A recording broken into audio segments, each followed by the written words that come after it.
Hello and welcome to the podcast. This is Ron's Amazing Stories, where we play tales to take you away from today.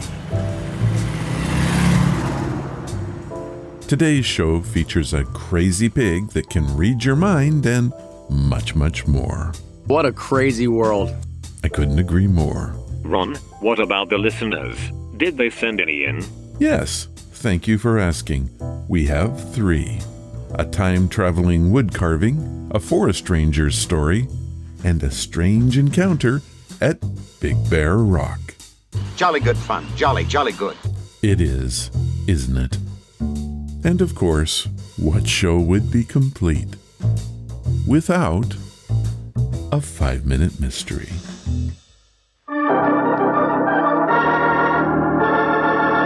Another 5-minute mystery.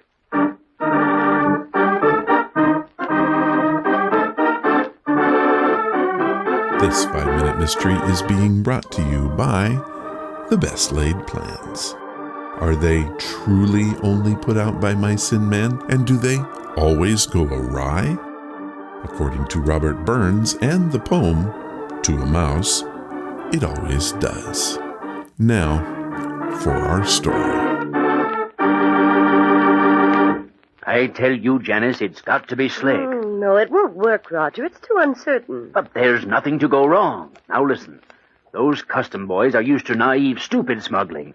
We've got to be smart, that's all. And you think your idea is? Look, Janice, why isn't it? We get on the boat. We're strangers. We never speak to each other. No one on the boat can connect us in any way. Now, I get off first, and right away I have my trunk and bags examined. By the time I'm through, you're off and you're waiting. Then... Yes, but that timing. How can I be sure there won't be a lot of people under letter G and only me at K? For heaven's sake, Janice, you can stall somehow. We'll be near enough to each other to see how things are going. Okay. Then I pick up my 3 bags and walk over toward you.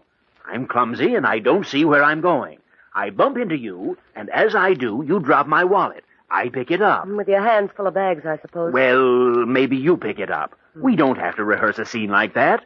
If anyone thinks he sees you drop it, my initials and identification will prove it's mine, especially as I've just been through the customs. It'll look as if I had it in my hand. Sounds good, Roger. Good, it's perfect. Why, with the diamond market the way it is, we'll clean up in America, honey. Roger, if this works, you're a genius.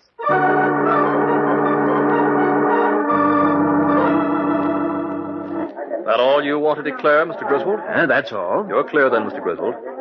Guess you're glad to be home. I certainly am. And more than you can guess. Yeah, it must be pretty tough in Lisbon, even for Americans. Oh, can you manage that packing by yourself? Oh, yes, thanks. I must be clumsy about this now. There's Janice, good girl. She's just arrived. Fine. Well, here we go.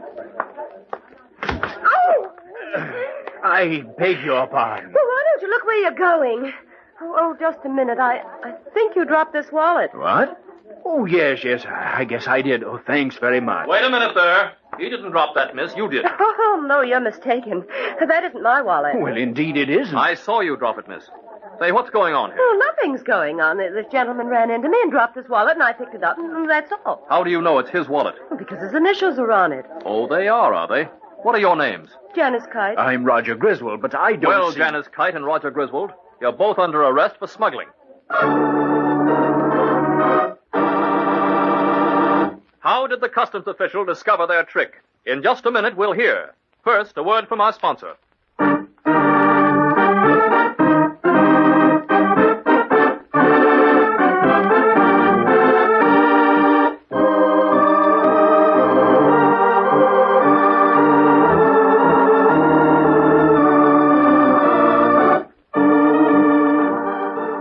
So we don't have a murder here, and, well, that's a good thing. But we do have a couple of very unsophisticated, really dumb smugglers. That was not a good plan, and I don't think our custom agent had to think very much about it. Let's go find out. And now, back to our story. Look here, you can't arrest me for smuggling. Well, you remember I asked you, Miss Kite, how you knew it was his wallet that had dropped. Yes. You said you knew it was his because his initials were on it. Well, aren't they? Yes, his initials are there all right, but on the inside. And when the wallet dropped to the floor, it didn't fall open, so you couldn't have seen them. Therefore, I knew you had previous knowledge of them. Yes, you two had a nice little package of 15 diamonds in that wallet. And now, how about a free ride to the station house? The best laid plans. That's what the creators of this mystery called this one. I think a better title would be How to Get Caught Smuggling Without Really Trying. What a really dumb mystery. And to our criminals I say, crime does not pay, unless it does. This mystery was brought to you by the best laid plans of mice and men.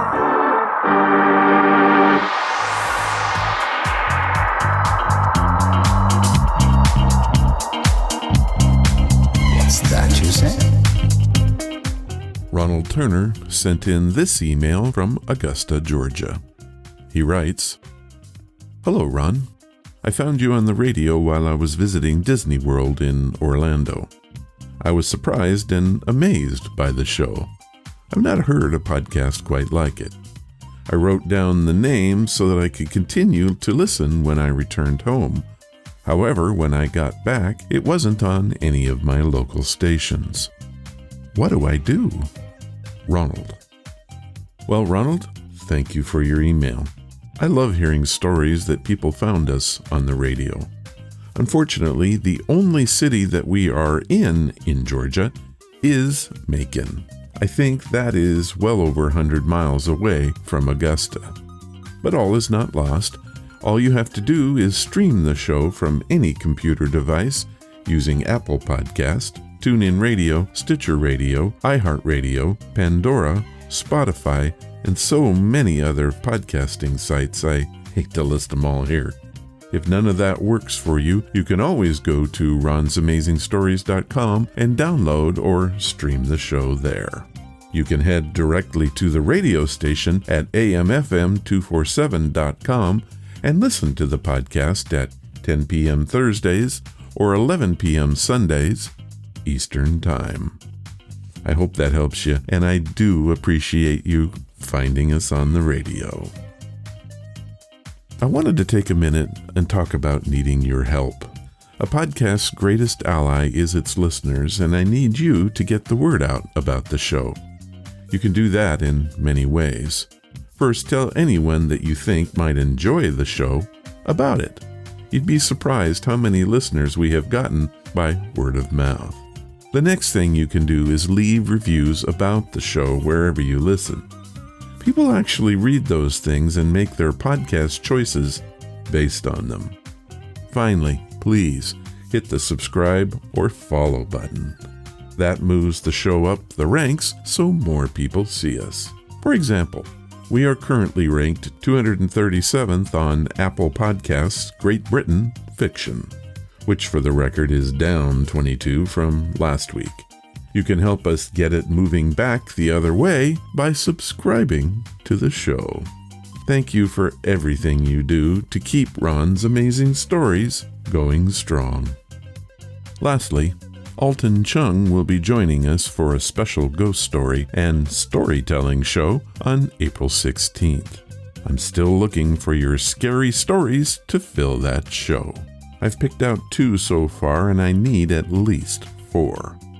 My thanks to Gene Parks and Diane Davis for sending in their stories. The recording date is set for April 9th, so please get them in. We really do need them.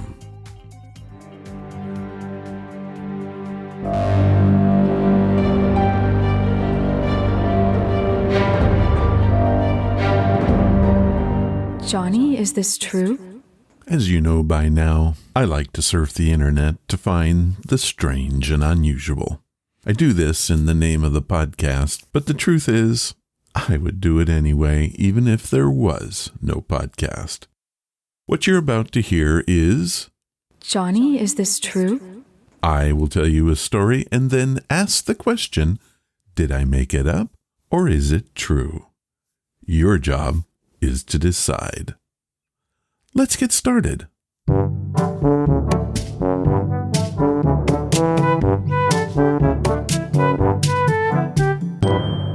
Johnny, is this true? Story 1. In 1982, a professional treasure hunter, Robert Marks, made an incredible discovery. He was searching in a restricted underwater field in Brazil's Guanabara Bay.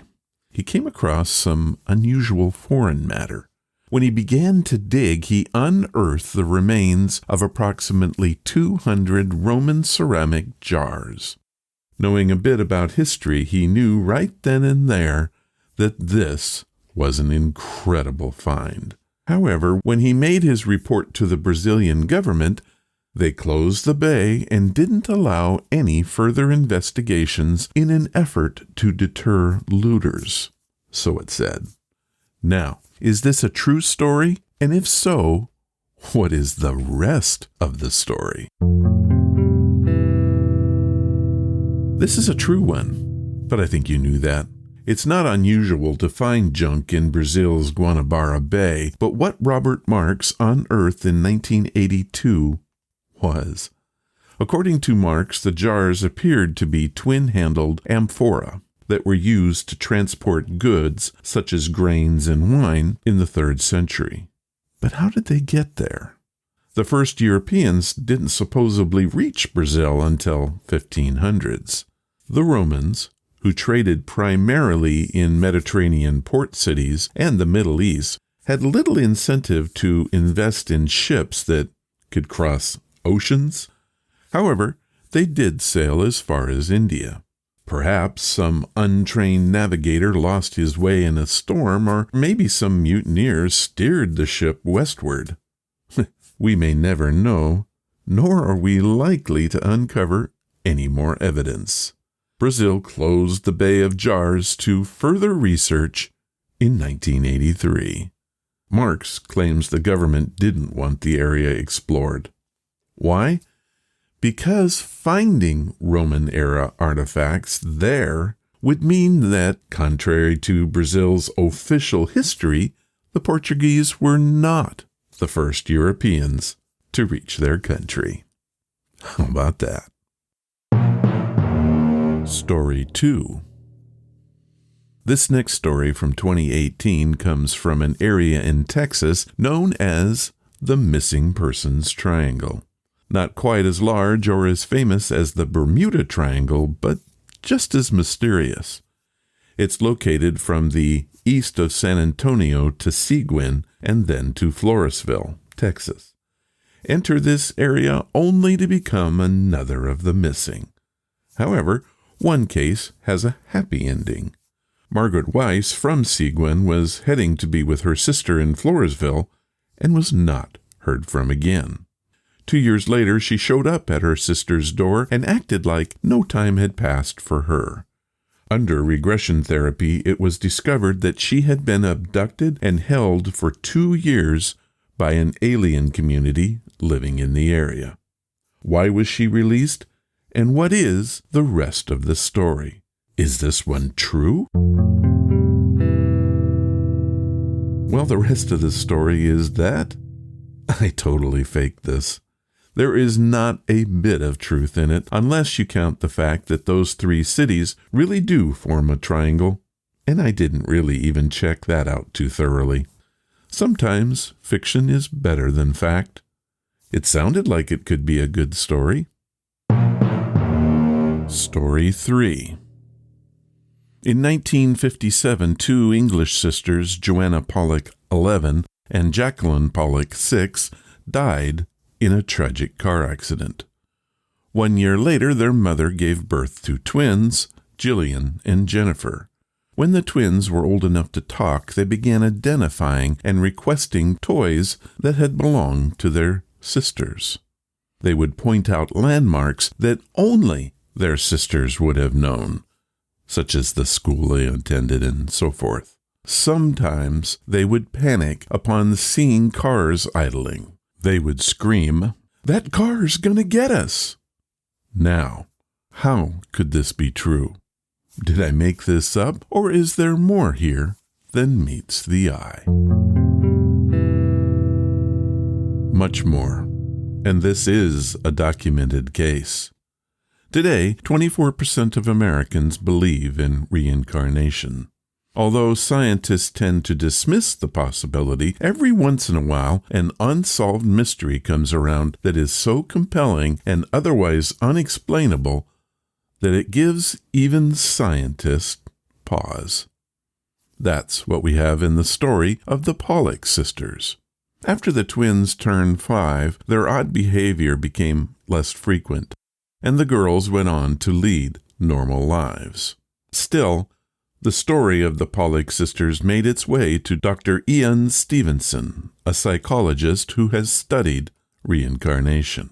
After reviewing thousands of supposed cases, Dr. Stevenson wrote the book, 20 Cases Suggestive of Reincarnation. In his book, he told the stories that he believed to be real, including that of the Pollock sisters. Story 4.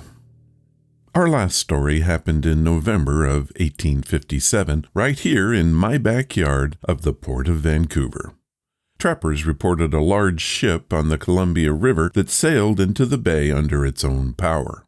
No sails of any kind were seen, and it was made of a smooth material that seemed to have no oar holes.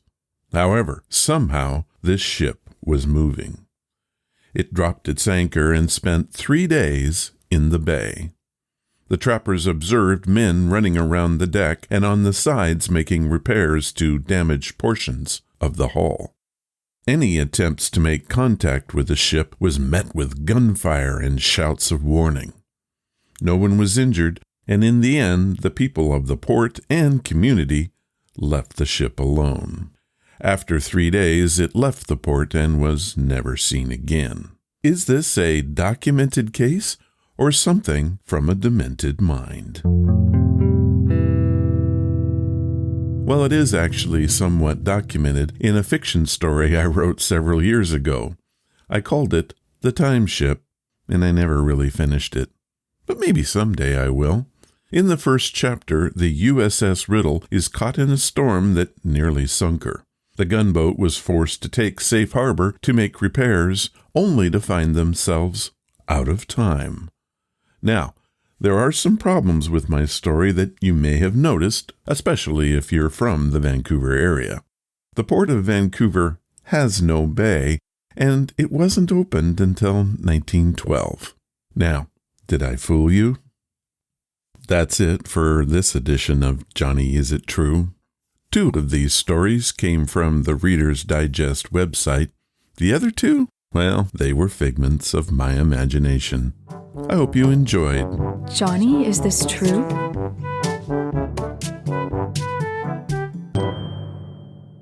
Johnny Is It True was brought to you by Gladys Goodies. Great treats for your dog to eat. Do you have any strange but true stories you want to share? If you do, send them to ronsamazingstories@gmail.com, and I'll use them if I can.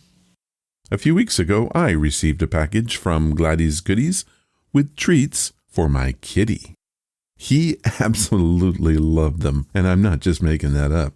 You too can get these treats and some really cool swag for your dog or cat at GladysGoodies.com. And don't forget to use our promo code RONS to get a 20% discount on all of your purchases.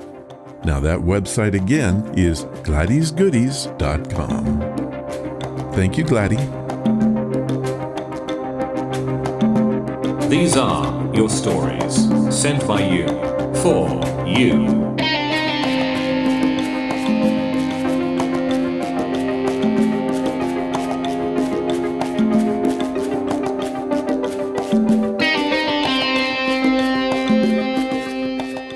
I get asked all the time if I have a favorite story sent in by you guys.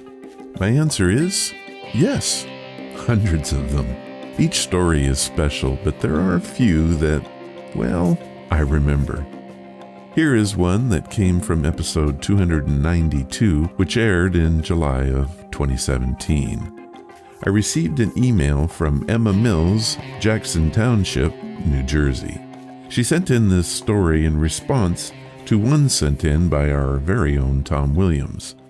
Tom told a story about a ceramic frog that he just couldn't throw away, even though he really tried. Here is Emma's story, and please excuse the strange wind sound. I guess at the time I thought it sounded cool. I'm old now. It's amazing to me to think that this story happened over 40 years ago. I was just married to John, and it was the summer of 1976. Everyone was celebrating that summer. America had just had its 200th birthday. We had gone to a celebration, and there were booths everywhere. We stopped at a woodcarver station that proclaimed that they would carve your statue while you waited. We were hooked, paid the price, and posed for a Polaroid. They told us to come back in an hour to pick it up. We went around the fair, doing all manner of things, and forgot all about the carving. It wasn't until we were driving home that John remembered it. We tried to go back, but the traffic was terrible, and so we decided that we would go back the next day. When we got there, we saw that the woodcarver's booth was gone, and were told that they had only paid for one day. Dejected, we tried to find them in the phone book. Nothing. You see, there's no internet in those days. So we resolved to our fate and cursed our forgetfulness. Fast forward 10 years. John and I were in New York City for his work. I decided to go along because I've always wanted to visit Coney Island in Brooklyn. So I met a friend, and we went while John did the work thing. Coney Island is amazing. If you've never gone, it's like stepping back in time. There are shops, rides, foods, everywhere. I was very much reminded of that day 10 years before in New Jersey. I even mentioned it to my friend. She and I were walking along the boardwalk when we saw a familiar sign. Carve your statue while you wait. We walked up to the shop window, and there were several carvings displayed. One of them looked very familiar. I could not believe my eyes. There was John and I. We were locked in that very same pose we did 10 years before. I was shocked. We quickly went into the store and went right to the statue. I picked it up, and it was us. The Polaroid we took was even underneath it. Carved into the nameplate was John and Emma, Happy 4th, 1976. How could this be? I went to the counter and told my story. The girl there went into the back, and out came the very same man, 10 years later, that had carved us. He smiled widely, as if he even recognized us. All he said was, "You sure waited a long time to pick up your carving, yes?" We took many pictures that day, none of which turned out, by the way. There's still no internet in 1987. That statue is still with us today. It is now officially considered vintage and is well on its way to the title of Antique. Emma from New Jersey.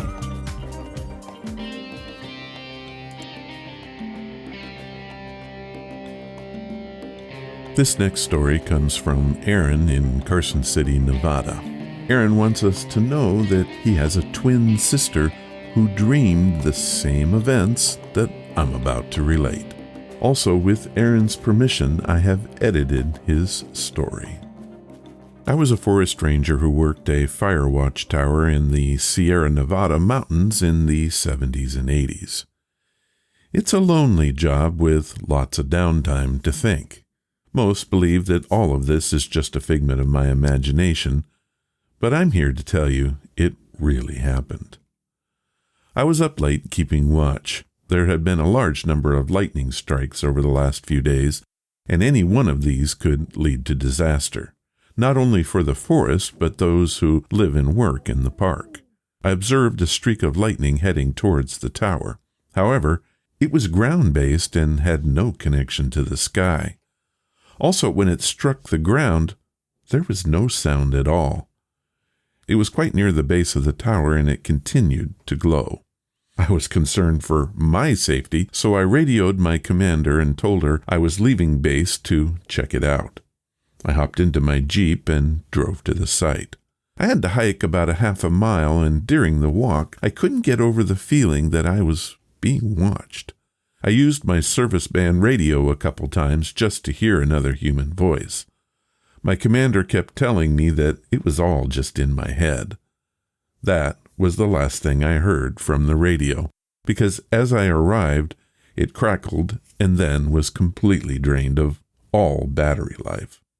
I was outside a small meadow up against a mound of piled trees. The paddock was obviously man-made, and I guessed that a small fire had been fought here in the past. Then I saw the glow. It appeared on the side opposite me. It was a humanoid shape about the size of a large black bear on its hind legs. It wavered in and out. At times it would disappear completely. To say that I was scared is an understatement. I wanted to run, but I couldn't. I felt as if I had lost my mind, but I was compelled to step out from my hiding place.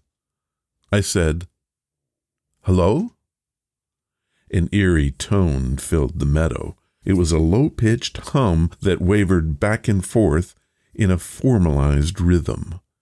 After a few seconds, it stopped. I felt a chill go through my body, and I watched in horror as the figure started to move towards me. I couldn't move at all. As it got closer, I could see that it was humanoid, but had long arms and short legs. Its hands could only be described as claws. It got to within 2 feet of me, and then I could see its eyes. They were blood red, and I felt like they could see through my very soul. That was the last thing I remember. I woke up in my Jeep, my assigned call letters pouring from the service radio, frantically asking me to respond. Somehow, it showed a full battery again. A minute later, a chopper was overhead. Its searchlights bathed my Jeep with an intense white light. Although groggy, I was able to activate the mic and respond. I was told later it had been 1 hour, 15 minutes, and 45 seconds since my last call. Aaron, Carson City, Nevada. Aaron would not or could not comment on what happened next, citing departmental policy. What can I say about this? I talked with Aaron and his sister personally. I tried to get them to tell their story in their own words, but he felt he could not. In talking with Aaron, I believe something happened to him. What? Well, I guess that's up to yours and my imagination. I do want to thank Aaron and his sister for talking to me. It is an incredible story. Our last story comes from Aaron Kimbrell. Aaron spells his or her name E-R-I-N-N, which I've never seen before, so I'm not real sure how to read this one. In the end, I decided that Aaron is a guy, and if I'm wrong, I apologize in advance. Hello, Ron. I love the podcast and want to thank you for telling our stories. I like the format of reading them over having to tell them ourselves.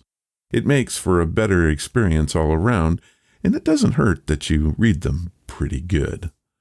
I live in Seattle, Washington, and travel to Canada a lot for business.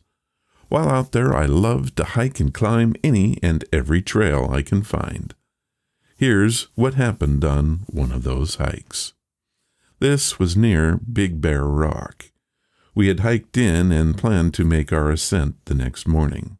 My friend had left all her climbing gear and her rucksack just outside her tent, or we definitely think she did anyway, because the next morning we found that her boots, a few clothes, and all of her chalk powder had disappeared.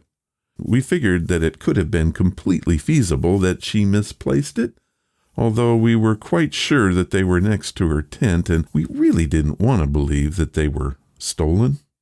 Anyway, we didn't want to read too much into this, and so we just stupidly said to ourselves that perhaps she had left it by some boulders and some animals had, taken some interest in it. I know it sounds stupid, but it was very reasonable to us at the time. She wasn't able to climb that day, but we did. Fortunately, she had brought some tennis shoes along, so in reality, all was well. Anyway, fast forward a year. We're at the same spot as usual, sitting by our tents and chilling after having some food. Mind you, it's pitch black out, and only the camp area is lit by the fire.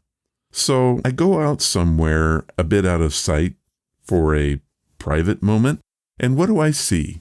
A dude in a full-on ghillie suit laying flat on his stomach looking right towards our campsite. I kind of stood there frozen as this dude clocks that I've seen him, and he jumps and bolts on out of there. I went back to camp to tell what happened, and everyone was gone.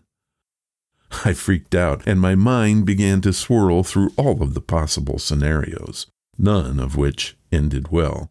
I yelled out for my friends, and finally they called back. It turns out that they had seen 2 other creepy guys in ghillie suits surrounding the camp. They had tried to chase them down, but weren't able to catch up. It was too late to hike out that night, so we decided to set watches. Throughout the night, we heard strange sounds and weird bird calls, but nothing else happened.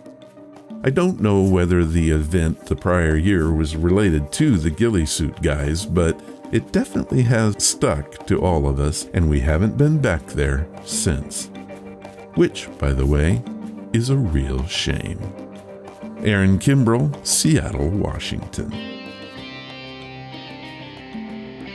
Well, Aaron, I have to say that is one crazy story, and I can honestly say that we've never had one like it, nor have I ever heard one quite like it before.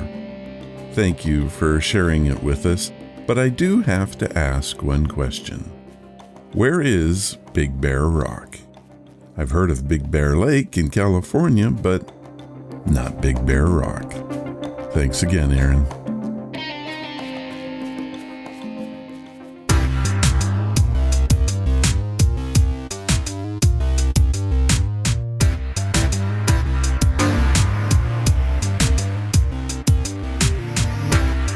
Our story this week is one of my favorites from the classic pulp mags of the 1950s. It's called Beyond Lies the Wub and is a science fiction short story written by Philip K. Dick. This was his first published story, originally appearing in Planet Stories in July of 1952. Beyond Lies the Wub follows the crew of Earthmen who have sent a ship to bring Martian goods back to Earth. While on Mars, one of the crew members buys a creature for what he considers to be a ridiculously low price. The Martian natives call this creature a wub. When he brings the wub on board, the captain of the ship decides to kill, cook, and eat it. That's when the wub speaks up to voice his disagreement. I think you're going to like this one. It's horrific and entertaining at the same time.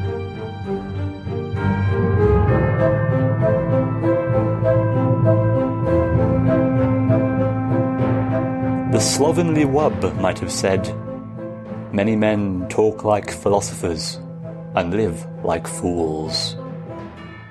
They had almost finished with the loading. Outside stood the Optus, his arms folded, his face sunk in gloom. Captain Franco walked leisurely down the gangplank, grinning. "What's the matter?" he said. "You're getting paid for all this." The Optus said nothing. He turned away, collecting his robes. The captain put his boot on the hem of the robe. "Just a minute, don't go off. I'm not finished." "Oh?" The Optus turned with dignity. "I'm going back to the village." He looked toward the animals and birds being driven up the gangplank into the spaceship. "I must organize new hunts." Franco lit a cigarette. "Why not? You people can go out into the veldt and track it all down again. But when we run out halfway between Mars and Earth, The Optus went off, wordless. Franco joined the first mate at the bottom of the gangplank. "How's it coming?" he said. He looked at his watch. "We got a good bargain here." The mate glanced at him sourly. "How do you explain that?" "What's the matter with you? We need it more than they do." "I'll see you later, Captain." The mate threaded his way up the plank, between the long-legged Martian go-birds, into the ship. Franco watched him disappear. He was just starting up after him, up the plank toward the port, when he saw it. My God! He stood staring, his hands on his hips. Peterson was walking along the path, his face red, leading it by a string. "I'm sorry, Captain," he said, tugging it by the string. Franco walked toward him. "What is it?" The wub stood sagging, its great body settling slowly. It was sitting down, its eyes half shut. A few flies buzzed about its flank, and it switched its tail. It sat. There was silence. "It's a wub," Peterson said. "I got it from a native for 50 cents. He said it was a very unusual animal, very respected." "This?" Franco poked the great sloping side of the wub. "It's a pig. A huge, dirty pig." "Yes, sir, it's a pig. The natives call it a wub." "A huge pig. It must weigh 400 pounds. Franco grabbed a tuft of the rough hair. The wub gasped. Its eyes opened, small and moist, then its great mouth twitched. A tear rolled down the wub's cheek and splashed on the floor. "Maybe it's good to eat," Peterson said nervously.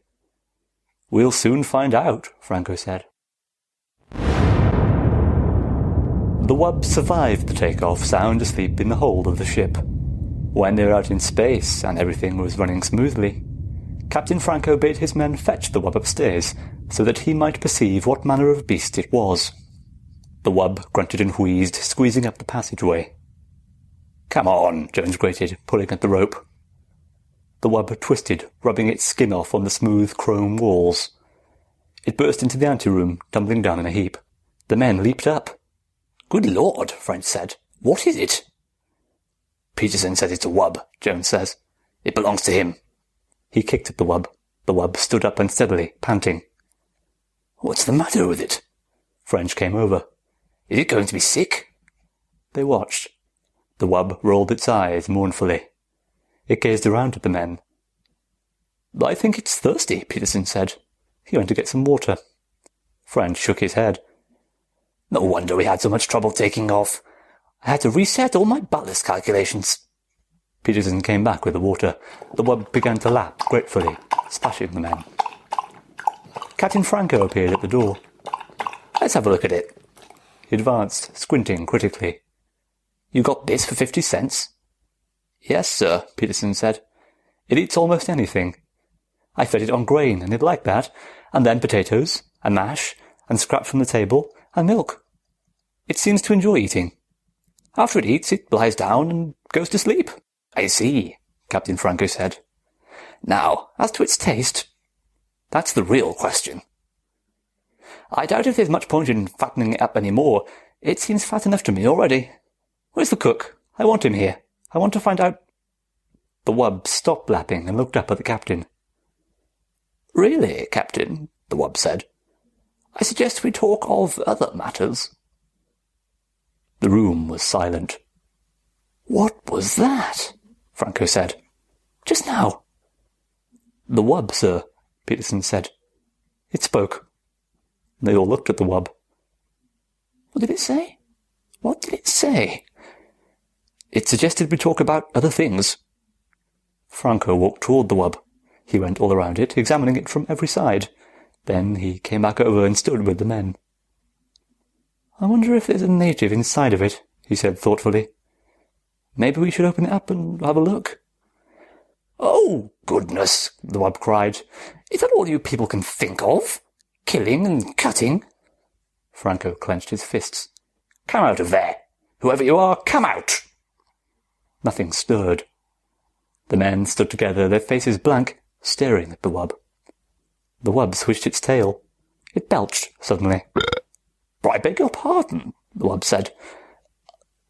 I don't think there's anyone in there, Jones said in a low voice. They all looked at each other. The cook came in. You wanted me, Captain? He said. What's this thing? This is a wub, Franco said. It's to be eaten. Will you measure it and figure out? I think we should have a talk, the wub said. I'd like to discuss this with you, Captain, if I might.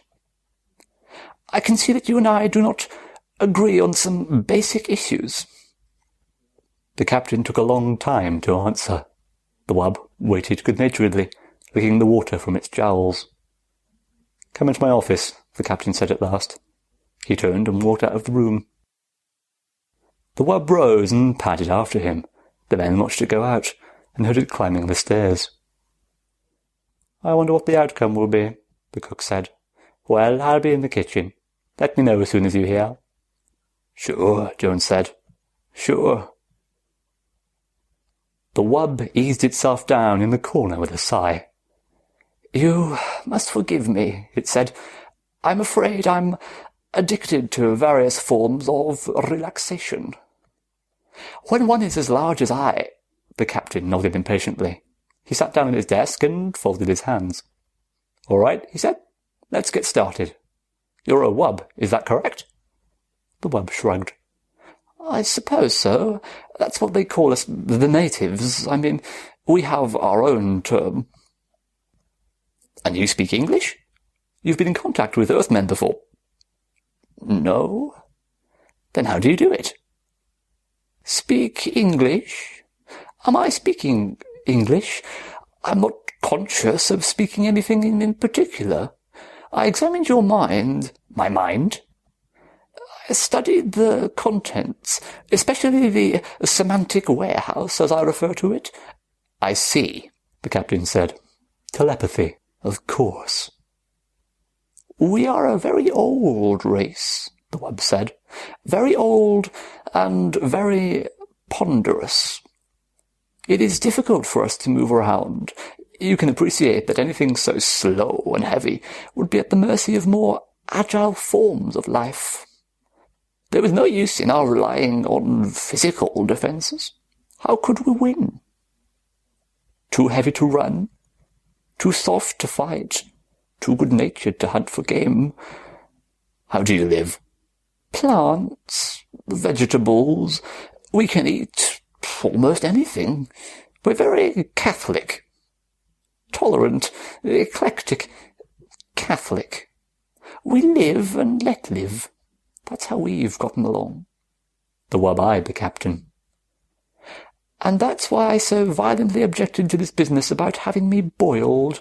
I could see the image in your mind of me in the frozen food locker, some of me in the kettle, and a bit for your pet cat. So you read minds? The captain said. How interesting.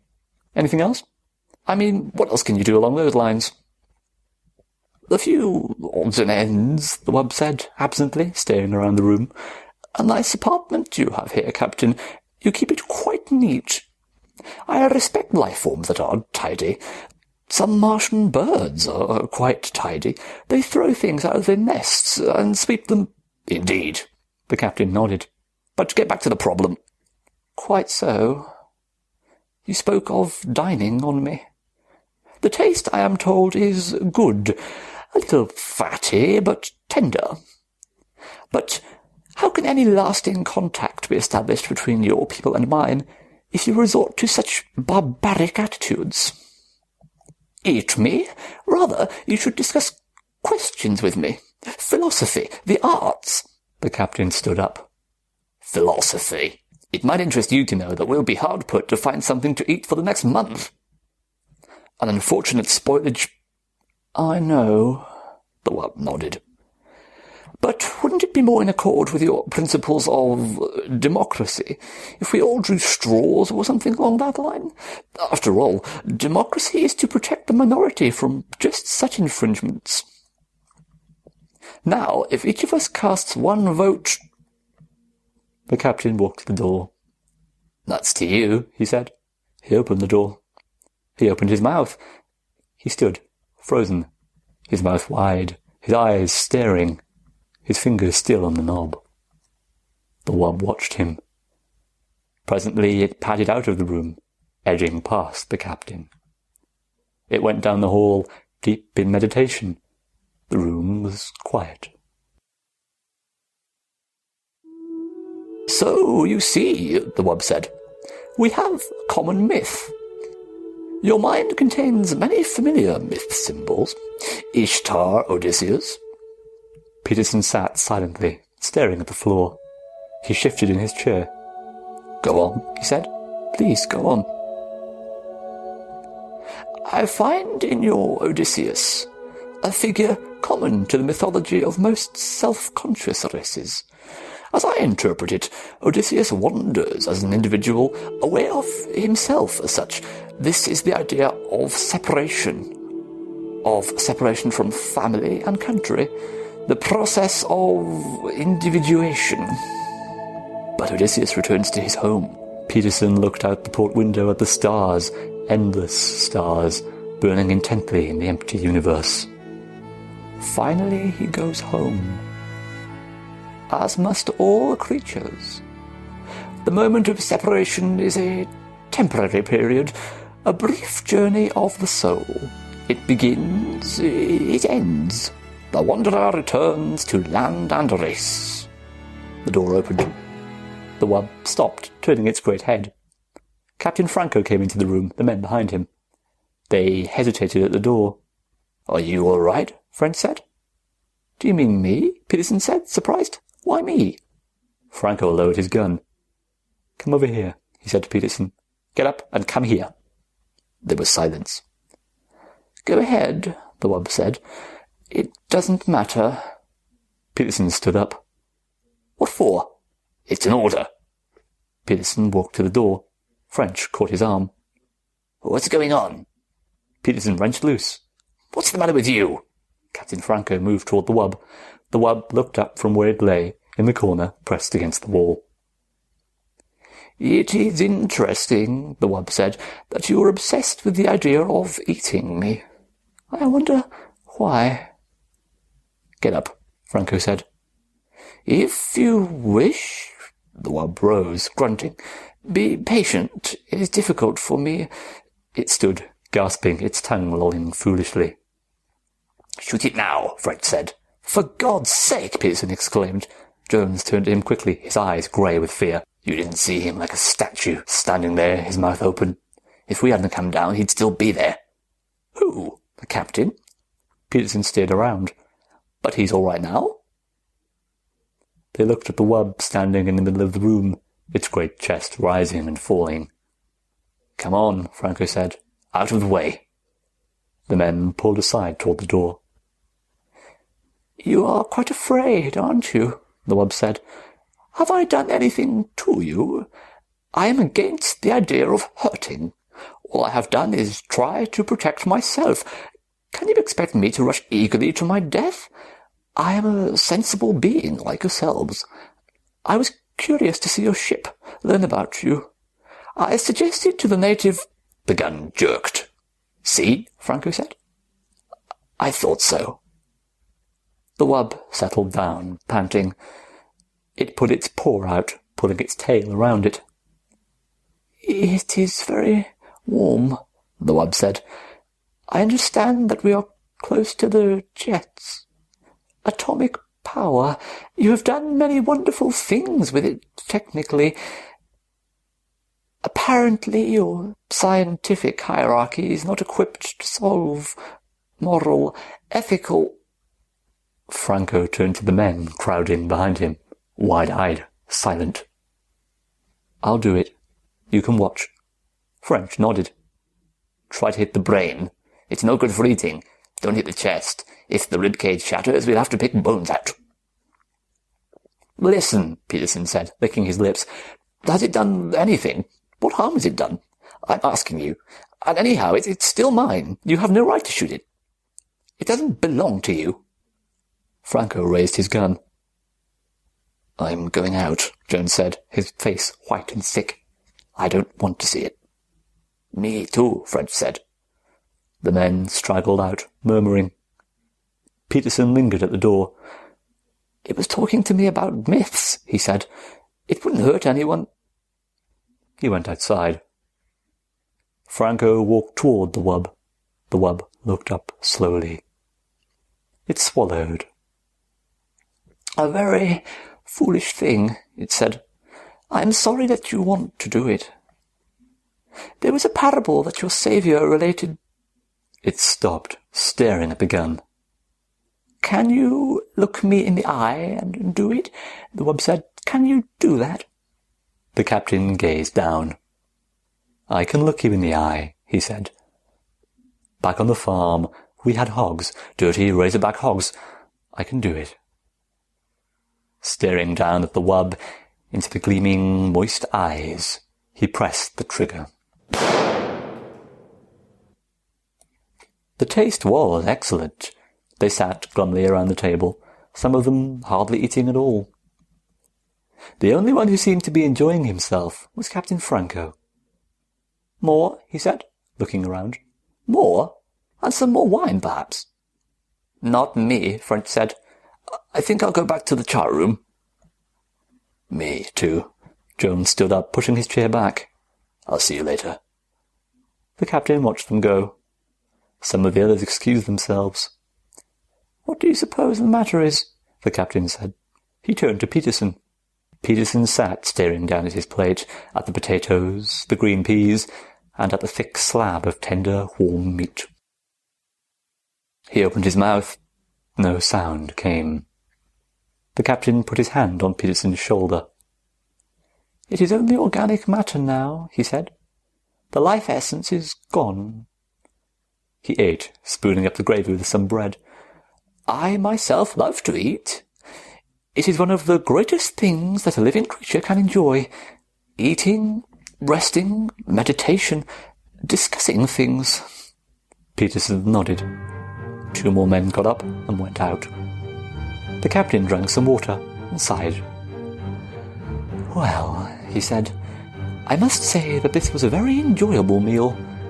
All the reports I'd heard were quite true, the taste of wub very fine. But I was prevented from enjoying this pleasure in times past." He dabbed at his lips with a napkin and leaned back in his chair. Peterson stared dejectedly at the table. The captain watched him intently. He leaned over. "Come, come," he said. "Cheer up. Let's discuss things." He smiled. "As I was saying before I was interrupted, the role of Odysseus in the myths—" Peterson jerked up, staring. "To go on," the captain said. "Odysseus, as I understand him—"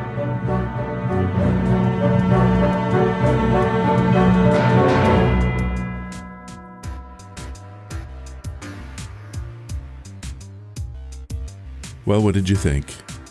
What's great about the story is that even with its satirical wit and subtle horror, Beyond Lies the Wub features one heck of a twist that one would expect on The Twilight Zone. Dick's writing was deceptively simple. He crafted a fun, absurd story that has a lot to say. What did you think? And now, this word from Audible.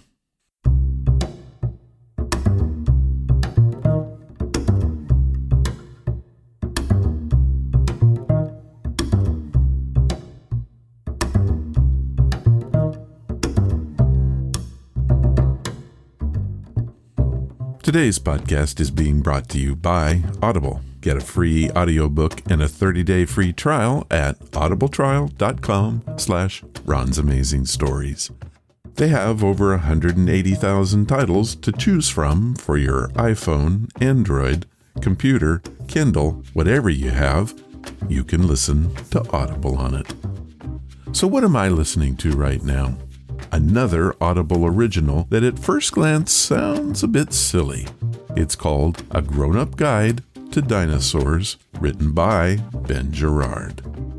Most children go through a dinosaur phase. I know I did, learning all the tongue-twisting names, picking out favorites based on ferocity, armor, or sheer size. For many kids, this love of the terrible lizards fizzles out at some point after primary school. All those fancy names slowly forgotten and no longer a need for a favorite. However, for all those child dino fanatics who didn't grow up to become paleontologists, dinosaurs seem like something out of mythology. They are dragons, pictures in books, abstract, and of course, extinct. Today, we are in the age of rapid discovery. New dinosaur species are being discovered at an accelerating rate. We're learning more about what they looked like, how they lived, how they evolved, and where they all went.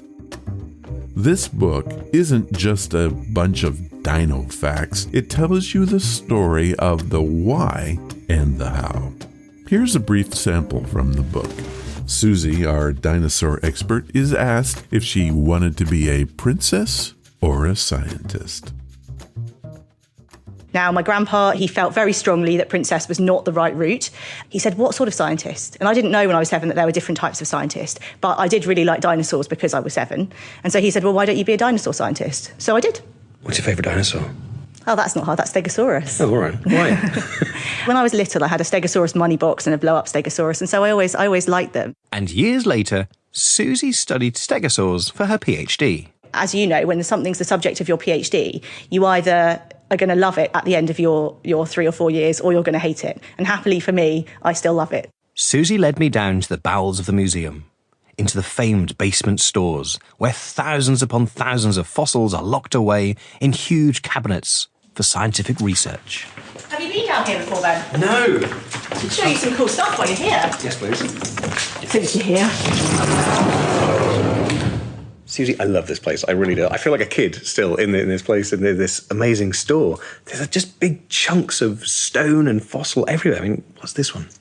This is actually one of the first dinosaurs ever discovered from anywhere in the world, and one of the 3 specimens on which Richard Owen based the name Dinosauria and the group Dinosauria. This is Hylaeosaurus. Really? So this is a small tank-like armoured dinosaur, and it does look like a big chunk of rock, you're absolutely right. But Owen recognised that these were enormous reptiles, not like anything else that was living today. And amazingly, based on these not particularly brilliant remains, he actually recognised these features were different enough that it deserved a new group, and he called this group the terrible lizards or the dinosaurs. Do you want to find out the very latest about the dinosaur? Well, here's what Audible has set up for us.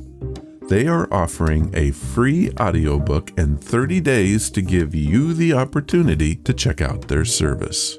To download your free audiobook, go to audibletrial.com/Ron's Amazing Stories. Again, that's audibletrial.com/Ron's Amazing Stories, and you too can get a grown-up guide to dinosaurs today. Thank you, Audible.